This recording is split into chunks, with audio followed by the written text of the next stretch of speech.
Hello students, welcome to Bright Academy channel. நான் உங்கள் பிரகாஷ். இன்னைக்கு இந்த வீடியோவில் நம்ம பார்க்க போகிறது என்ன அப்படின்னு பார்த்தீங்கன்னா பேக்கிங் எஃபிஷியன்சி. ஆல்ரெடி நம்ம ரெண்டு பேக்கிங் எஃபிஷியன்சி பார்த்தாச்சு. அதாவது பொதிவுத்திறன், எளிய கனசதுரம், முகப்பு மைய பொருள் மைய கனசதுரம், அதாவது simple cubic and body centre cubic உரியதை நம்ம ஏற்கனவே பார்த்தாச்சு. இப்போ இந்த வீடியோவில் நம்ம பார்க்க போகிறது என்ன அப்படின்னா முகப்பு மைய கனசதுரம், அதாவது face centre cubic packing efficiency. அதாவது உங்களுக்கு இப்போ காட்டுறேன் ஃபேஸ் சென்டர் கியூபிக் அப்படின்னா எப்படி இருக்கும் அப்படிங்கிறத நான் காட்டுறேன். Just a minute. ஸோ இப்போ பார்த்தீங்க அப்படின்னா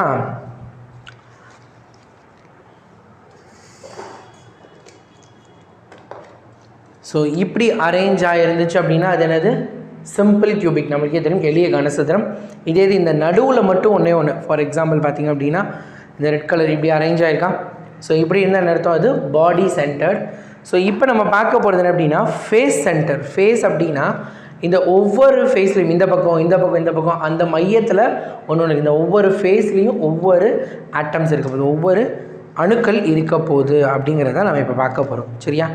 ரைட். இப்போ பாருங்கள், உங்களுக்கு வச்சதுக்கப்புறம் செட் பண்ணிவிட்டு காட்டுறப்ப உங்களுக்கு தெரியும் ஒவ்வொன்றுலேயும் ஒவ்வொரு அணு இருக்கும். இப்போ பார்த்திங்க அப்படின்னா 6 ஃபேஸ். இந்த ப்ளூ கலர் தான் என்ன அப்படின்னா ஃபேஸ், முகப்பு அப்படின்னு. ஸோ இந்த முகத்தில் ஒரு ஆட்டம் இருக்கா, இந்த பக்கம் பாருங்கள் இதில் ஒன்று இருக்குது, இந்த பக்கம் ஒன்று இருக்குது, மேலே ஒன்று இருக்குது, கீழே ஒன்று இருக்குது, அதே மாதிரி பின்னாடி ஒன்று இருக்குது. ஸோ இதுதான் முகப்பு மையம். இந்த முகப்பு மையத்தில் எப்படி அரேஞ்ச் ஆகிருக்கு, ஸோ இதோட பொதிவு திறன் என்ன அப்படிங்கிறத என்ன பண்ண போகிறோம் நம்ம இந்த வீடியோவில் பார்க்க போகிறோம். ஸோ இவங்க எப்படி அமைஞ்சிருக்காங்க. ஸோ நம்ம பிசிசிக்கு பார்த்திங்க அப்படின்னா இந்த படத்தில் நடுவில் இருக்க ஏஜின்ற ஒரு வேல்யூ கண்டுபிடிச்சோம்.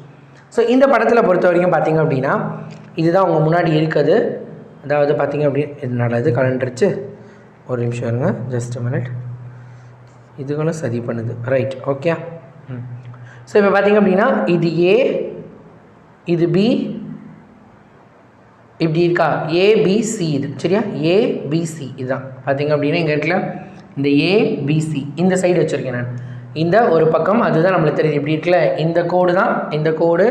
இது ஏ, இது பி, இது சி. சரியா? இப்போ பாருங்கள், இதில் இந்த ஒரு நேர்கோடு இது நடுவில் இருக்காது, இது ஒரு ஆரம். அதாவது நம்ம எளிய சிம்பிள் கியூபிக்னானது இந்த பாதி மட்டும்தானே வரும், கீழே இருக்கிறதுல இந்த 1/4 பங்கு வரும், ஒவ்வொன்றிலையும் 1/4 பங்கு வரும். நடுவில் இப்போ இது ஃபுல்லாக இருக்குது, இங்கே ஒரு 1/4 பங்கு. ஸோ அப்போ பார்த்திங்க அப்படின்னா இங்கே ஒரு 1/4, இங்கே ஒரு 1/4, இது ஃபுல்லாக. அப்போ இது ஒரு ரேடியஸ், இது ஒரு ரேடியஸ், இது ஒரு 2R. இப்போ எனக்கு நான் எதுக்கு ரேடியஸ் கண்டுபிடிக்கணும்னு நீங்கள் கண்டிப்பாக இதுக்கு முன்னாடி இருக்க வீடியோஸ் பார்த்துருப்பீங்க. அதாவது பொதிவுத்திறனோட ஃபார்முலா என்ன அப்படின்னு பார்த்தீங்கன்னா டோட்டல் வால்யூம், அதாவது number of spheres in a unit cell, அதாவது ஒரு அலகு கூட்டில் இருக்கக்கூடிய மொத்த கோளங்களின் கன அளவு, மொத்தமாக இருக்கக்கூடிய கன அளவு டிவைடட் பை யூனிட் செல்லோட வால்யூம், அதாவது அலகு கூட்டின் கன அளவு அப்படின்றது தான் ஃபார்முலா. இப்போ என்ன அப்படின்னா எனக்கு ஸ்பியரோட ஃபார்முலா என்னது 4/3 πr3. இதில் இந்த ரேடியஸோட வேல்யூ எனக்கு தெரியாது, எனக்கு தெரிஞ்சது ஏ மட்டும்தான். ரேடியஸ் கண்டுபிடிக்கிறதுக்கு நான் என்ன பண்ணுறேன், ஏசி வேல்யூவை கண்டுபிடிக்கிறேன்.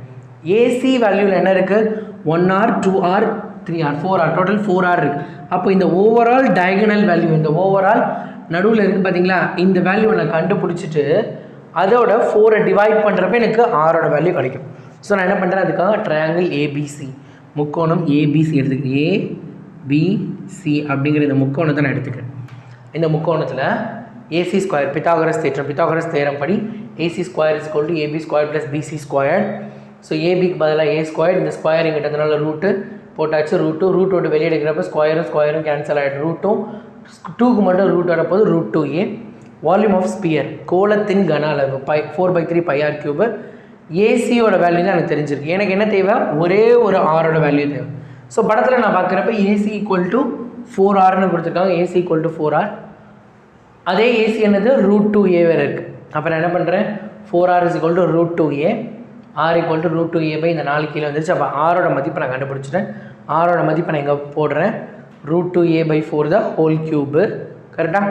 ஈக்குவல் டு 4/3 π √2 க்யூப் சொன்னாங்களா, √2 a க்யூபு. 4க்கு 3 4 போட்டாச்சு. இப்போ என்னது, இந்த 4ம் இந்த 4ம் அடி ஆகிடும். √2 × √2 2. அப்போ 2/2 என்னது, இந்த இடத்துல ஒரு 2 4s are 8, 3 8s are 24. மீதி இருக்கிறதெல்லாம் இங்கே எழுதிட்டேன். சரியா? ரைட். இப்போ என்னது, இது ஒரே ஒரு கோளத்தின் கன அளவு. நம்மக்கிட்ட இங்கே எத்தனை இருக்குது, பொருள் முகப்பு மைய கனசதுரத்தில் மொத்தம் 4 அணுக்கள் இருக்கும். அதாவது இப்போ பார்த்திங்க அப்படின்னா ஃபேஸில் இருக்குது, அதாவது முகப்பில் இருக்கக்கூடிய பாதி பாதி பாதி, அதுக்கப்புறம் கார்னரில் இருக்கக்கூடிய.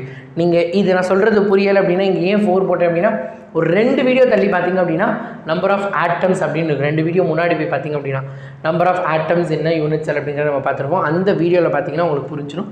ஸோ 4 × √2a³/4 24 இருக்குது. அப்போ 4 × 24 கேன்சல் ஆச்சு அப்படின்னா 6. ஸோ இந்த வேல்யூ மேலே போட்டு கீழே இது வந்து ஒரு கனசதுரம் கியூபு, ஸோ அதோட வேல்யூ ஸோ a³ போட்டு √2π/6 × 100 வரப்போகுது. ஸோ ஓவராலாக 74. இங்கே பார்த்திங்க அப்படின்னா சிம்பிள் கியூபிக் பொறுத்த வரைக்கும் பார்த்திங்க அப்படின்னா 52.38, body centre 68, face centre cubic 74. மொத்தமாக என்ன அப்படின்னு பார்த்தீங்கன்னா ஃபேஸ் சென்டரில் தான் அதிகமான இடைவெளி இல்லாமல். ஸோ இப்போ பார்த்திங்க அப்படின்னா நம்ம இந்த எஃப்சிசி அமைப்பில் வைக்கிறப்ப தான், எஃப்சிசி மெத்தடில் ஃபேஸ் சென்டர் கியூபிக் லேட்டஸில் வைக்கிறப்ப தான் என்ன அப்படின்னா நம்மளுக்கு நிறைய கேப் இல்லாமல் நிறைய எஃபிஷியன்சி கிடைக்கிது, எஃபிஷியன்சி அதிகமாக இருக்குது. இவங்க இந்த மாதிரி ஒரு அரேஞ்ச்மெண்ட்டில் அரேஞ்ச் ஆகிறப்ப தான் ஒட்டி ஒட்டி ஒட்டி அரேஞ்ச் ஆகிறாங்க. அதனால் நிறைய பேரை நம்ம இதில் பேக் பண்ண முடியுது அப்படின்னு சொல்லியிருக்காங்க. ஸோ பார்த்திங்கன்னா 75% கிட்ட பேக்கிங் எஃபிஷியன்சி நம்மளுக்கு கிடைக்கும். So this is the best way of packing. இந்த மாதிரி தான் என்ன அப்படின்னா நிறைய கிறிஸ்டல்ஸ் இருக்க போது நம்மளோட கிறிஸ்டல்ஸ் எல்லாம் பார்த்திங்கன்னா இரும்பு அந்த மாதிரி இருக்கிறதுலாம் எஃப்சிசி பேக்கிங்கில் இருக்குது. ஸோ அதனால தான் ரொம்ப க்ளோஸ்லி பேக்கடாக இருக்குது அப்படிங்கிறத சொல்லியிருக்காங்க. ஸோ உங்களுக்கு புரிஞ்சிருக்கும்னு நினைக்கிறேன். இதுக்கு அடுத்து பார்த்திங்க அப்படின்னா நம்ம ரேடியஸ் ரேஷியோ, அதுக்கப்புறம் டிஃபெக்ட்ஸு, குறைபாடுகள் இதெல்லாமே நம்ம அடுத்தடுத்த வீடியோவில் பார்க்க போகிறோம். ஸோ இந்த கண்டென்ட்டு படிக்கிறது அது எல்லாமே டிஸ்கிரிப்ஷனில் இருக்கும். ஸோ கூடிய சீக்கிரத்தில் என்ன அப்படின்னா இதுக்கு அடுத்து வந்து A to Z சீரீஸ் நம்ம பார்த்துருக்கோம். A to Z கொஷின் அதுவும் இந்த லெசனுக்கு அப்லோட் பண்ண போகிறோம். So be ready for that. Thank you students.